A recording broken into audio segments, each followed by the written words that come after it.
Saudações alvinegras, pessoal. Esse é mais um vídeo dos meninos de fora da vila. Eu sou Danilo Rattori, trazendo a nossa análise da coletiva. Fazia muito tempo que a gente não fazia isso, até porque o Santos não teve muitos jogos nos últimos dias, como vocês bem sabem. E no jogo da terça-feira passada, não teve entrevista coletiva. Quer dizer, teve, eu sei que teve, porque as pessoas fizeram análises, né, os influencers, enfim, mas eu não consegui achar o vídeo. Não sei onde é que o pessoal teve acesso. Mas, dessa vez, depois do jogo contra o Botafogo de Ribeirão Preto, a Santos TV liberou efetivamente a coletiva do Odair Helma, então vamos voltar a fazer o nosso vídeo de análise. Lembrando que hoje o Santos confirmou a contratação dos três jogadores do Água Santa, o meio de campo Luan Dias, que era um nome menos falado, né, tá meio descartado pelo Falcão, além do atacante Bruno Mezenga e do lateral Inocêncio, né? Gabriel Inocêncio. Então, possivelmente falaremos deles amanhã.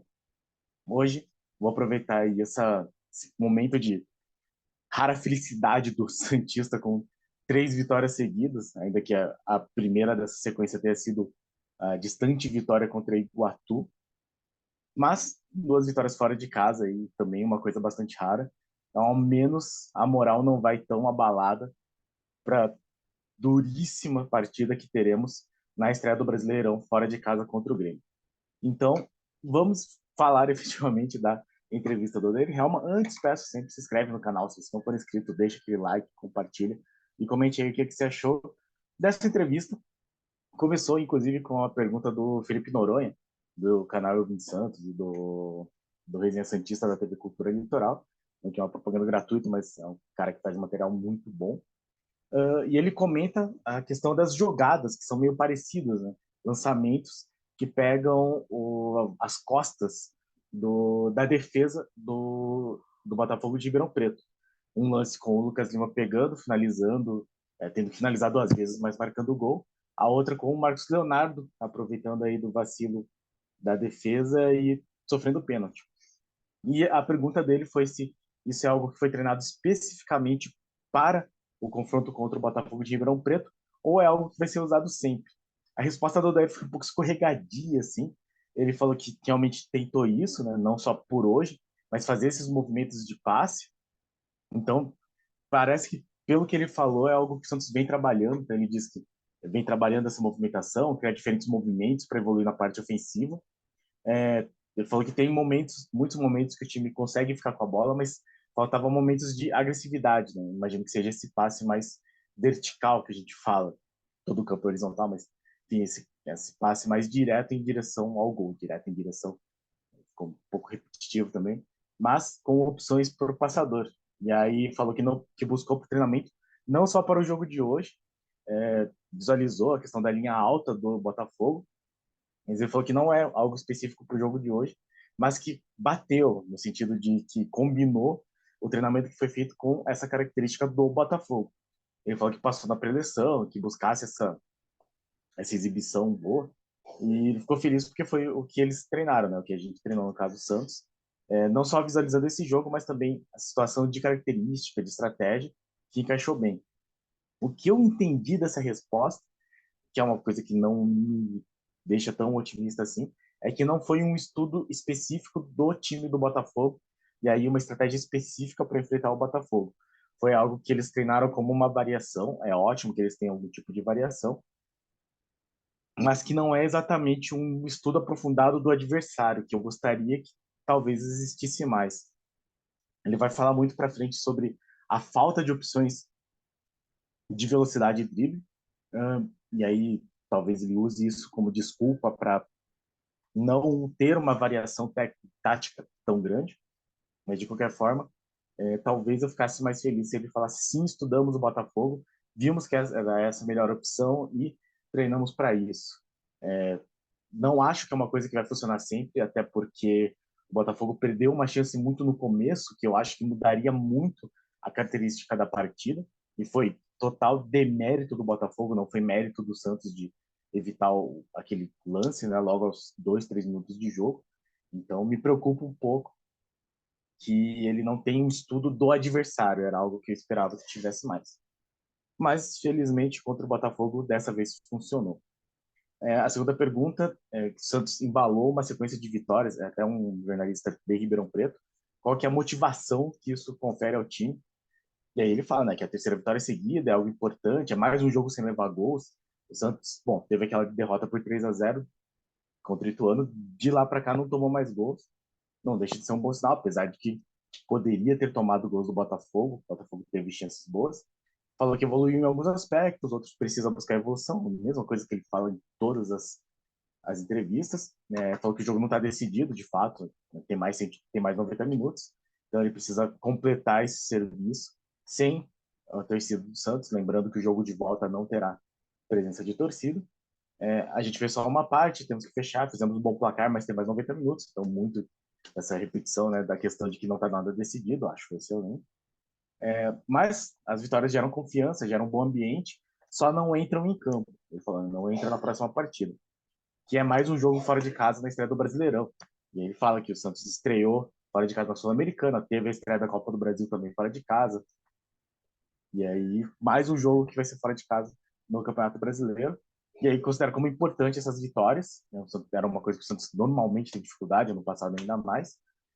Diz que vai ser um grande jogo contra o Grêmio, tomara que seja um grande jogo, né? Que o Santos não seja tá massacrado aí, enfim, né? Vai saber, é sempre difícil jogar lá e o time do Grêmio tá muito bem.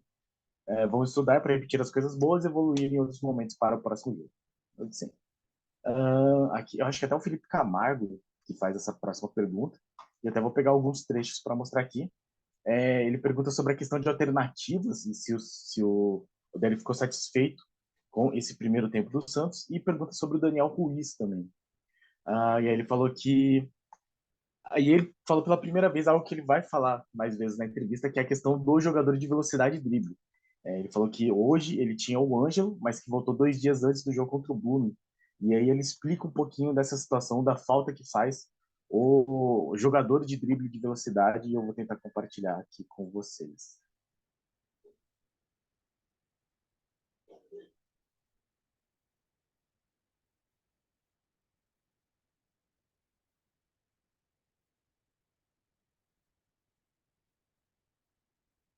Gosta do Blumen naquele jogo de linha de 5, linha de 4, as linhas baixas, os blocos, um bloco muito baixo para fazer um contra-ataque e a transição, também gerou um pouco mais de dificuldade pela característica que nós tínhamos dos jogadores, que optamos por um jogador a mais no centro do campo, porque eles jogavam com linha de 5, tinham essa amplitude com os alas, e acabamos jogando com 2 meias, e aí que é a situação, a gente jogou com 2 meias fazendo o movimento para dentro, para ter essa superioridade por dentro, porque eles não eram pontas, não são pontas, mas na hora da construção fazer o movimento para dentro, e na hora da organização defensiva está mais posicionado pelo lado, porque a gente tinha o centro bem preenchido.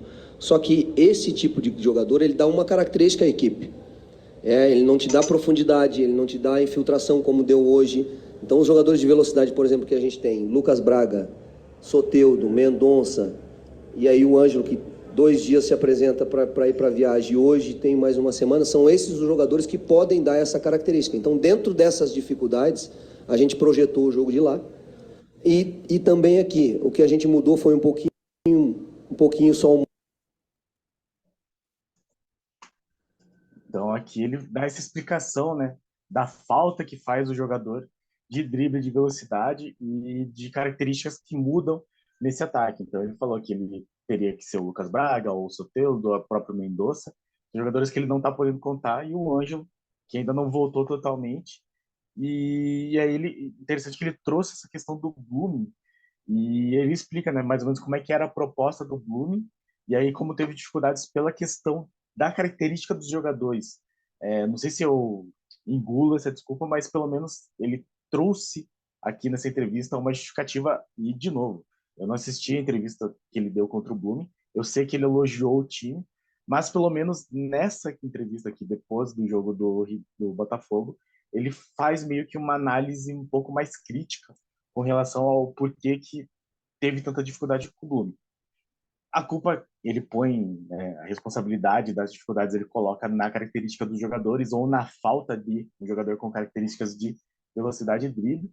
De novo, não sei se eu aceito totalmente, acho que ele poderia, dentro do tempo todo que teve à disposição, criar uma situação melhor com os jogadores que tinham em mãos, mas pelo menos aqui ele fez uma olhada de um olhar, né, uma análise em que o Santos que consegue enxergar aparentemente as dificuldades que o Santos teve contra o Blumen. Acho que valeu nesse sentido esse trecho aqui. Ele falou que para esse jogo já mudou, mudou um pouco o movimento, a variação que trabalhava e tal. Falou do Daniel Ruiz, que fez uma boa partida nesse sentido. Falou que fez o primeiro tempo bom, foi efetivo, a pressão de saída, e era algo que tinha que seguir no segundo tempo e ele não conseguiu seguir. E aí é disso que eu vou falar agora. Quer dizer, eu não, né? Ele que vai falar, eu só vou mostrar o que ele falou. E aí, de novo, essa questão de o que não funcionou no segundo tempo. Eu acho interessante até pela questão de autoanálise, né? Eu acho que o treinador, parte do processo de evolução, ele reconhecer que não foi tão bem. Então, vamos ver o que ele disse com relação Faltou no segundo tempo, continuou a organização defensiva, continuou o comprometimento de marcação, com bons movimentos de coberturas. Na fase defensiva, nós nos comportamos bem no segundo tempo, mas faltou a segunda parte, de a gente, quando recuperar a posse, fazer essa transição, ou através de passes, ou através de muito espaço que tinha para a gente chegar ao gol adversário e até ampliar a partida. Então, no segundo tempo, essa é uma situação que a gente precisa corrigir, evoluir. Nós não podemos passar 30, 35 minutos, porque no finalzinho do segundo tempo a gente ficou com a bola, né, trabalhou, trocou passes, criou a situação, o David teve uma oportunidade, mas nós poderíamos ter criado mais com a posse, né, ou explorando os espaços que o Botafogo nos deu, ou através de imposição, como a gente fez no primeiro tempo, empurrando o Botafogo para trás e a gente tendo essa condição de trabalhar com qualidade. Então,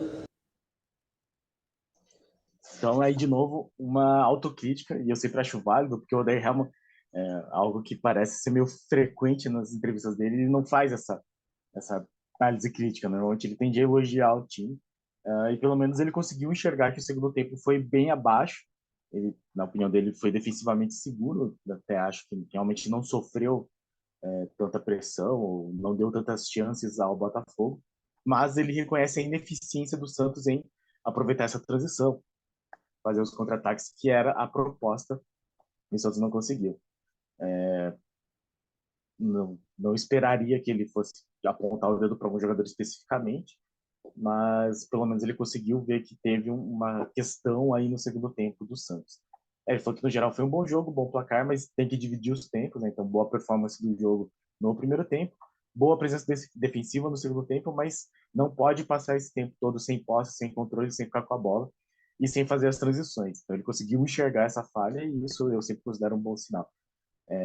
Fazer as transições que vai levar dificuldades para o adversário, e aí vamos falar sobre isso para evoluir. Essa pergunta seguinte é sobre a questão do rendimento do Santos, que realmente tem muitas críticas, né? Não vem mostrando um grande rendimento. E aí, se esses resultados, essas 3 vitórias seguidas, 2 vitórias em casa seriam, fora de casa, seria uma resposta. Ele falou que não é exatamente uma resposta, mas uma busca do Santos que tem de evoluir, ter bons jogos, precisa ter esse entendimento. E aí ele fala de novo, que o jogo do Ituano foi uma exceção e que antes dele teve partidas melhores, outras não tão boas, mas que o que é importante é que tenha essa evolução.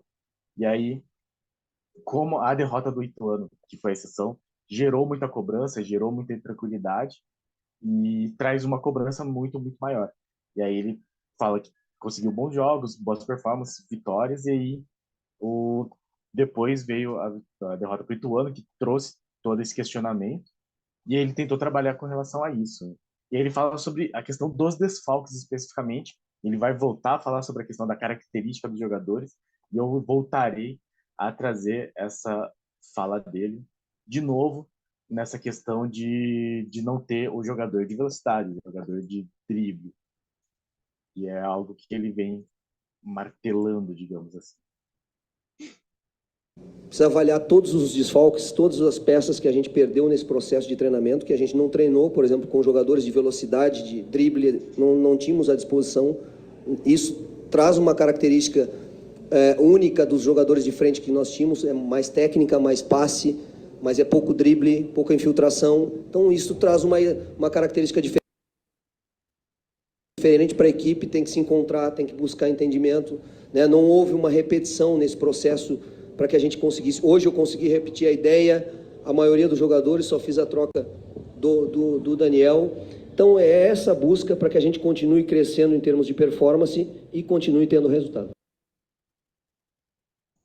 Então aqui ele fala que ele conseguiu repetir, também era uma outra coisa que ele falava, que ele não conseguia repetir as escalações, falou que repetiu, só mudou o Daniel Ruiz, mas de novo a questão da falta de jogador de velocidade de drible, que é outra coisa que eu bato de novo também na tecla, que é ele precisa pensar em opções com os jogadores que tem, não que seja fácil, eu não estou aqui crucificando o treinador, mas com o tempo que o Santos teve disponível, eu acho que deveria conseguir apresentar um pouquinho mais de variabilidade tática, mesmo sem esses jogadores com características de velocidade de drible. E aí a última pergunta é sobre a questão dos reforços, né? O Bruno Mezenga, o Gabriel Inocêncio e o Luan Dias se vão agregar e se já jogam em Caxias.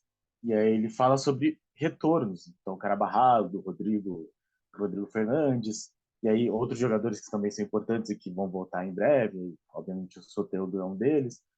E aí falando dos 3 jogadores contratados, fizeram um bom Paulistão, por isso foram buscados, por isso foram contratados, e para que a gente possa ter opções dentro do grupo, e aí eles são importantes, até porque são 3 competições, e todos os jogos são decisivos, de fato são, e o que vai fazer diferença é o grupo, né? Tem um grupo regular, tem uma disputa interna entre os jogadores, isso que vai fazer diferença, e o retorno desses jogadores que têm característica de velocidade de drible. Então, uma coisa que ele fala que parece fundamental aí para o futuro dele no Santos e das ideias dele no Santos é a volta desses jogadores com característica de velocidade de drible.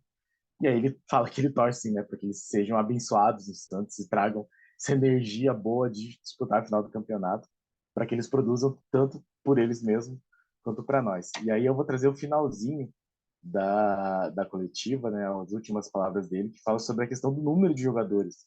E eu achei interessante isso, porque parece que o Santos tem bastante jogador e se a gente olha, se a gente pensa que falta jogadores, né? Vamos ver o que ele fala Sei, sobre porque isso. agora, assim, à disposição, nós vamos ter 28, 29, 30 jogadores. E agora vai ser aquele momento de escolhas, porque nós temos muitos jogadores na mesma função, e não dá para levar todos, não dá para jogar todos, então em algum momento nós vamos ter que fazer essas escolhas quando todos estiverem à disposição e na sequência dos jogos visualizar essa parte física, né, para que a gente mantenha intensidade, força, competição com o grupo e usando o grupo. Então, não sei, vamos visualizar. Hoje os jogadores deram boa resposta, né? Vamos agregando. O que eu falo para todos no grupo é o seguinte: se preparem da melhor forma possível, que a oportunidade ela vai surgir, né? Como surgiu hoje para o Miguelito de novo, como surgiu para o David 5 minutos e conseguiu uma boa finalização. Nós temos o Bruno agora vindo. Então, o importante é ter as opções e elas bem, para que a gente, quando for usar, a gente consiga dar uma resposta.